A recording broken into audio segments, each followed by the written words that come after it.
Hello বন্ধুরা, কেমন আছো সবাই? আশা করি সবাই ভালো আছো। আজ কিন্তু হাসির সাথে সাথে গায়ের লোম খাড়া হয়ে যাওয়ার মতো এক রোমাঞ্চকর গল্প নিয়ে এসেছি। আচ্ছা, তোমরা কি কখনো বাঘের দুধের দই খেয়েছো? নাম শুনেই অবাক হচ্ছ, তাই না? যে বাঘের নাম শুনলে বনের পশু পাখিরা ভয়ে কুঁকড়ে যায়, সেই ভয়ঙ্কর বাঘের দুধ দিয়ে নাকি আবার দই হয়। এক কৃপণ আর লোভী জমিদারের আজব শখ হলো তাকে বাঘের দুধের দই এনে দিতেই হবে। আর সেই অসাধ্য সাধন করতে বেরিয়ে পড়ল ছোট্ট এক বুদ্ধিমান মেয়ে আর তার বাবা। গভীর জঙ্গলে গিয়ে যখন তারা বাঘের মুখোমুখি হলো, তখন ঠিক কি ঘটেছিল? বাঘ কি তাদের এক থাবায় শেষ করে দিল, নাকি তারা এই অসম্ভবকে সম্ভব ফেললো? জানতে হলে আজকের ভিডিওটা একদম শেষ পর্যন্ত দেখতেই হবে। গল্পের মোড়ে মোড়ে রয়েছে এমন সব টুইস্ট যা দেখলে তোমার চোখ কপালে উঠে যাবে। তাহলে আর দেরি কেন, চলো ঝটপট শুরু করা যাক বাঘের দুধের দইয়ের আসল রহস্য। তো বন্ধুরা, আজকের গল্পের ঝুলি থেকে তোমাদের জন্য যে নতুন রূপকথার গল্প নিয়ে এসেছি, সেটি শুনলে তোমরা সত্যি অবাক হয়ে যাবে। আমাদের আজকের এই বাংলা কার্টুন গল্পের শুরুটা ছিল ঠিক এই রকম। রূপপুর গ্রামের জমিদার গোপাল বাবু, লোকটা যেমন কৃপণ তেমনই ছিল তার অদ্ভুত সব শখ। একদিন তার মাথায় এক অদ্ভুত পাগলামি চিন্তা চাপল, যা সচরাচর কোনো মজার রূপকথার গল্পে দেখা যায় না। তিনি তার খাস চাকর রহমতকে ডেকে বললেন, দেখ রহমত, গরুর দুধের দই তো অনেক খেলাম, এখন আমার বাঘের দুধের দই খাওয়ার বড় শখ হয়েছে। আগামী 7 দিনের মধ্যে যদি তুই আমাকে সেই দই খাওয়াতে না পারিস, তবে তোর ভিটা বাড়ি সব কেড়ে নিয়ে তোকে গ্রাম ছাড়া করব।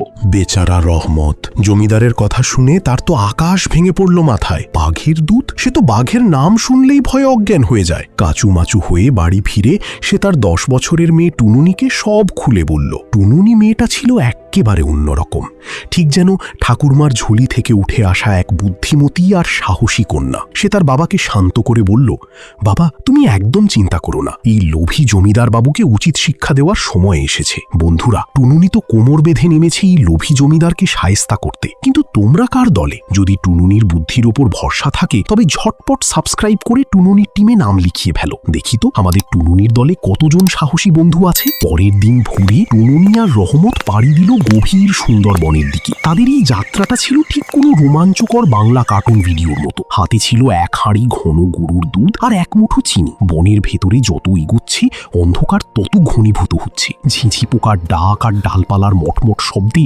রহমতের বুক দুরু দুরু কাঁপছে। হঠাৎ এক প্রচন্ড গর্জনে পুরো জঙ্গল কেঁপে উঠল। রহমত তো ভয়ে গাছের আড়ালে লুকালো, কিন্তু টুনুনি ঠাঁই দাঁড়িয়ে রইল। সামনেই তাকিয়ে দেখি এক বিশাল রয়্যাল বেঙ্গল টাইগার, কিন্তু বাঘটা অদ্ভুতভাবে একটা ঝোপের মধ্যে আটকে গোঙাচ্ছে। কাছে গিয়ে টুনুনি দেখল বাঘিনীর সামনের পায়ে একটা বড় বিষাক্ত কাঁটা ঢুকে গেছে। ব্যথায় সে ঠিক মতো দাঁড়াতেও পারছে না। বন্ধুরা, ভাবুন তো একবার, যে বাঘ মানুষকে দেখলে এক থাবায় শেষ করে দেয়, আজ সে ব্যথায় কাঁদছে। রহমত চিৎকার করে বলল, টুনুনি পালিয়ে আয়, ওটা তোকে খেয়ে ফেলবি। কিন্তু টুনুনি সাহস হারালো না। সে ধীর পায়ে বাঘিনীর কাছে গেল এবং পরম মমতায় তার পায়ের সেই কাঁটাটা টেনে বের করে দিল।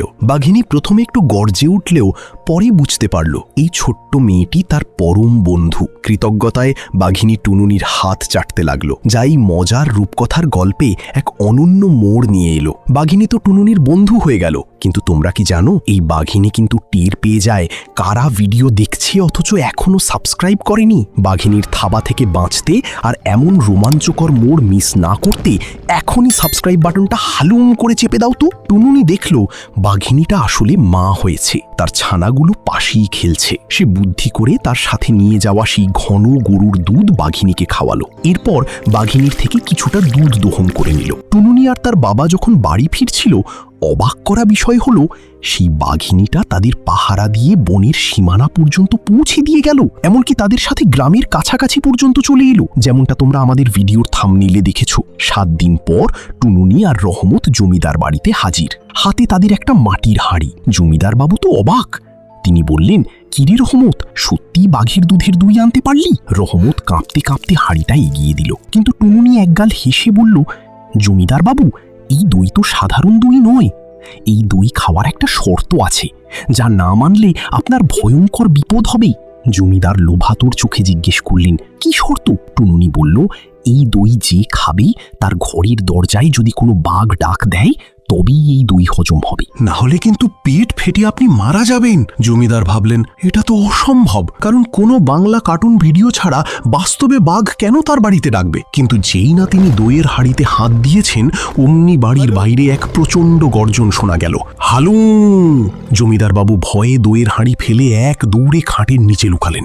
ভয়ে তার হাত পা ঠান্ডা হয়ে গেল। আসলে টুনুনি আগে থেকেই সেই বন্ধু বাঘিনীকে বনের ধারে লুকিয়ে রেখেছিল একটা ইশারার অপেক্ষায়। জমিদার বাবু থর থর করে কাঁপতে কাঁপতে ক্ষমা চাইলেন। রহমত, আমাকে বাঁচা, আমি আর কখনো বাঘের দুধের দই চাইব না। তোর সব জমি আমি ফিরিয়ে দিচ্ছি, শুধু এই বাঘটাকে এখান থেকে নিয়ে যা। তখন টুনুনি মুচকি হেসে বাঘিনীকে বনের দিকে যাওয়ার ইশারা করল। রহমত ভাবল আপদ বিদায় হলো, এবার হয়তো তারা শান্তিতে জমি জমা নিয়ে ঘরে ফিরতে পারবে। কিন্তু বন্ধুরা, গল্পের শেষটা যদি এখানেই হতো তাহলে ভালো হতো। কিন্তু আমাদের এই গল্পের আড্ডাঘর চ্যানেলের আসল রোমহর্ষক ঘটনা তো ঘটল ঠিকের পরই। রহমত আর টুনুনি যখন জমিদারের বাড়ি থেকে বেরিয়ে গ্রামের মিঠো পথ দিয়ে হাঁটছিল, হঠাৎ রহমত খেয়াল করলো চারপাশটা কেমন নিঝুম হয়ে গেছে। পাখির ডাক বন্ধ, এমনকি বাতাসের শব্দও যেন থেমে গেছে। রহমত পিছনে তাকিয়ে দেখল সেই বাঘিনীটা কিন্তু বনের দিকে যায়নি, সে নিঃশব্দে তাদের পিছু পিছু আসছে। শুধু তাই নয়, বাঘিনীটার চোখের মণি এখন আর স্বাভাবিক হলুদ নয়, বরং ভূতের চোখের মতো টকটকে লাল হয়ে জ্বলছে। রহমত ভয়ে চিৎকার করে বলতে চাইল, টুনুনি পালা! কিন্তু তার গলা দিয়ে কোনো স্বর বেরোলো না। সে অবাক হয়ে দেখল টুনুনির হাঁটার ভঙ্গিটাও বদলে গেছে। যে মেয়েটা একটু আগে সাধারণ মানুষের মতো হাঁটছিল, সে এখন অনেকটা চার পায়ে চলার মতো নিচু হয়ে হাঁটছে। হঠাৎ টুনুনি থামল এবং তার বাবার দিকে ফিরে তাকালো। টুনুনির এই ভয়ঙ্কর পরিবর্তনের রহস্য কি? সে কি মানুষ, নাকি বাঘিনী তাকে মায়াবী জাদুতে বন্দী করেছে? এই রহস্যের জট কিন্তু সবার জন্য খুলবে না, শুধু আমাদের সাবস্ক্রাইবার বন্ধুরাই পরবর্তী পর্বে এই গা ছমছমে সত্যটি জানতে পারবে। তাই দেরি না করে এখনই সাবস্ক্রাইব করে রাখো, না হলে টুনুনির এই লাল চোখ কিন্তু আজ রাতে তোমার পিছু নিতে পারে। রহমত দেখল টুনুনির মুখ মানুষের মতো থাকলেও তার দাঁতগুলো বাঘের মতো বড় আর ধারালো হয়ে উঠেছে। এই দৃশ্যটা যেন ভয়ঙ্কর কোনো কিছুর সংকেত দিচ্ছে। বন্ধুরা, আমাদের এই নতুন রূপকথার গল্পে তবে কি টুনুনি সত্যি মানুষ, নাকি বাঘের দুধ দহন করতে গিয়ে সে কোনো এক অশরীরী মায়াবী শক্তির কবলে পড়েছে? আর ওই বাঘিনীটা কি শুধুই কৃতজ্ঞতা জানাতে পিছু নিয়েছে, নাকি তার আসল উদ্দেশ্য অন্য কিছু? গ্রামের মানুষ কি কাল সকালে রহমত আর টুনুনিকে জীবিত দেখতে পাবে, নাকি এই বাঘের দুধের দই পুরো রূপপুর গ্রামে এক ভয়ানক অভিশাপ নিয়ে আসবে, যা হার মানাবে সব ভূতের গল্পকেও? গল্পের এই ভয়ঙ্কর রহস্যের জট খুলবে পরবর্তী পর্বে। কি হতে চলেছে টুনুনির ভাগ্যে, তা জানতে হলে তোমাকে অপেক্ষা করতে হবে আমাদের পরবর্তী রোমাঞ্চকর বাংলা কার্টুন ভিডিওর জন্য। আজকের এই সাসপেন্স ভরা মোড় তোমাদের কেমন লাগলো কমেন্টে এখনই জানাও। আর আমাদের এই গল্পের ঝুলি থেকে আরও এমন ভিডিও পেতে গল্পের আড্ডাঘর চ্যানেলটিকে এখনই সাবস্ক্রাইব করে রাখো, না হলে কিন্তু মিস করে যাবে গল্পের আসল রহস্য। দেখা হচ্ছে খুব শীঘ্রই বাঘের দুধের দইয়ের আরও ভয়ানক আর রোমাঞ্চকর দ্বিতীয় পর্বে। ততক্ষণ সাবধানে থেকো, ভালো থেকো, টাটা।